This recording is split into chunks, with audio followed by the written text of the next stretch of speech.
Hey everybody, we have probably all have heard tomorrow is not promised to us, but actually now the next 2 seconds is not promised to us.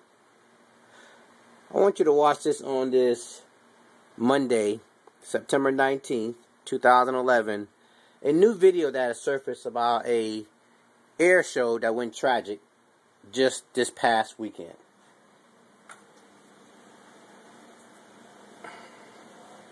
Thanks for coming by.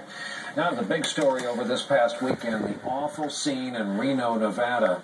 If you've ever been to an air show, you can imagine the horror in that crowd when this modified World War II era plane, a P-51, plunged to the ground near where people were sitting. We have exclusive new pictures that have emerged of this crash, and fair warning, they do show the moment of impact, exactly what investigators are now zeroing in on. Our report tonight from NBC's George Lewis. This new video provides the closest view yet of the P-51 Mustang, a World War II fighter, slamming into the ground.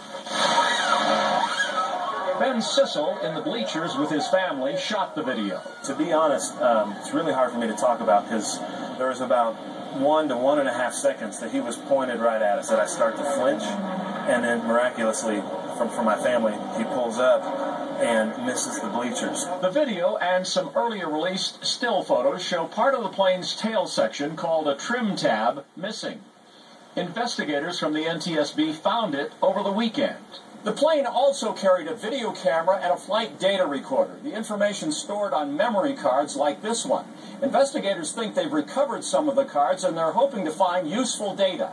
The plane had been heavily modified for racing, its wings clipped, and the engine souped up for speed. Pilot, 74-year-old Jimmy Leeward. I know the speed. I know it'll do the speed. The systems aren't proven yet. We think they're going to be okay. But were they okay? That's one question investigators will try to answer. In the chaos that followed the crash, volunteers rushed in to help. Some fueled up an old Huey helicopter on display and flew victims to the hospital. It was an experience that I don't wish upon anybody. You know what I mean? I don't wish anybody to ever go through that. The NTSB is expected to issue safety recommendations for preventing future tragedies like this one. George Lewis, NBC News, Reno.